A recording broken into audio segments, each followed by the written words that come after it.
Welcome to Frogfoot Holler, y'all. I'm Michael. My nephew Colton's behind the camera. Alright, so any camera issues today, I get to blame him. Yay! Alright, so here's my question to y'all. What happens when you let somebody that has gardening fever into a gardening nursery that has a lot of plants? Like bukus and bukus of plants. They have greenhouses. They have trees, fruit trees, just all kinds of stuff. Well, here's the answer. Take a look at this, y'all. I ended up getting 8 new plants. I have 2 new blueberry plants. Now these are premier blueberry plants. They got blueberries that get about this big on them, about the size of a quarter. And well, we already got premier on the property. We have climax blueberries on the property. We already got enough blueberries, so why'd I get 2 more? Because I wanted to. All right, so we're gonna be adding these. I know where these are going. That's great. Here's the problem 6, the problem childs. These, my blackberries. This is pretty much one of those, you go to a car lot, you see a fancy truck that you like, and you're sitting there, you're going, oh, I want that so badly.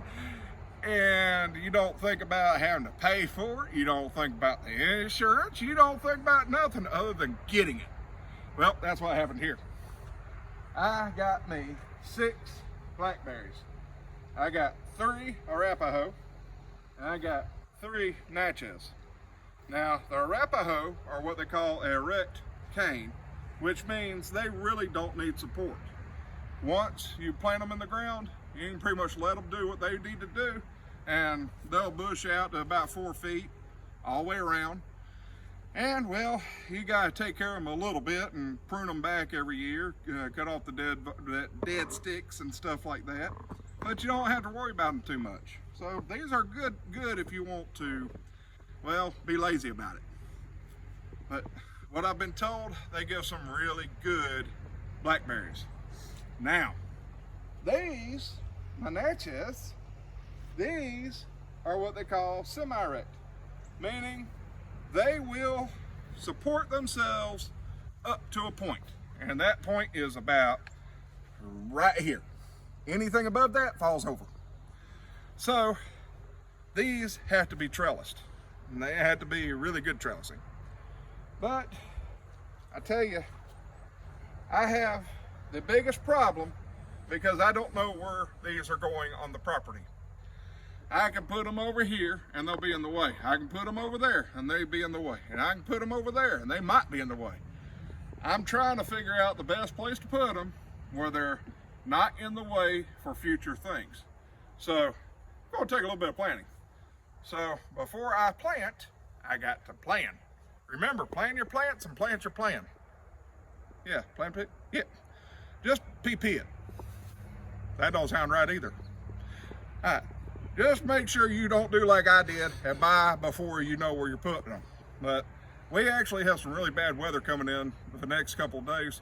So it's gonna be, these are gonna be put up, sheltered. I ain't planting them today, so I got plenty of time to think about it. Now, here's something else. Can you root a vine that's been broken? You see that? Been broken off.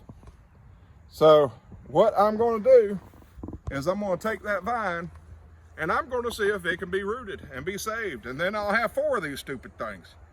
Why did I do that, y'all? Man, I got to quit going to those nurseries. And again, this is plant nursery, not the baby nursery. I don't think they'll let me in those. I might be allowed. I look like a big teddy bear. Either which way.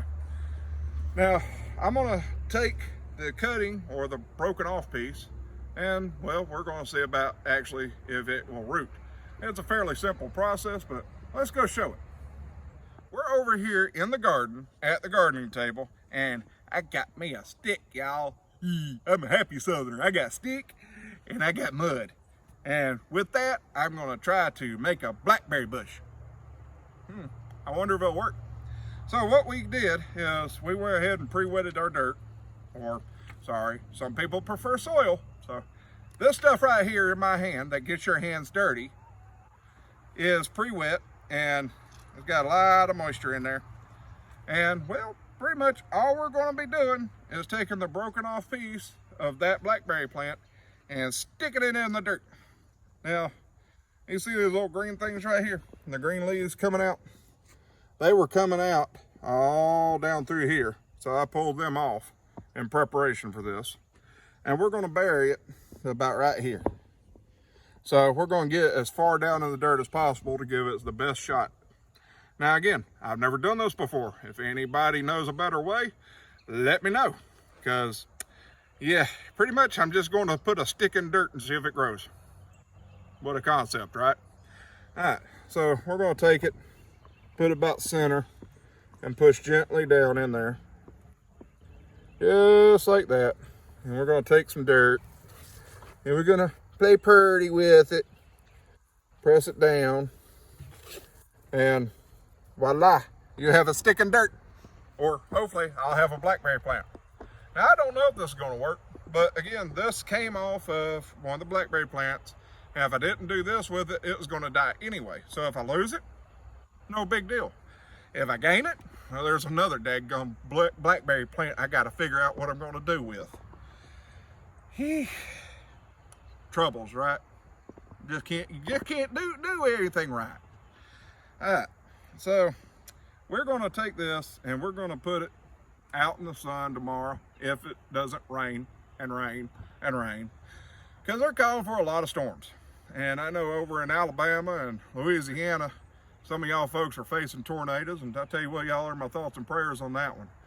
But we're expecting that here right somewhere around midnight. It's supposed to be starting here. So hopefully we don't get it that badly. We'll find out.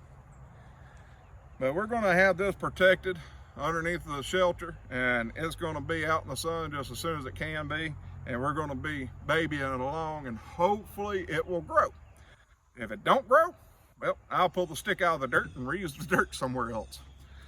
But either which way, guys, I hope y'all have liked this video.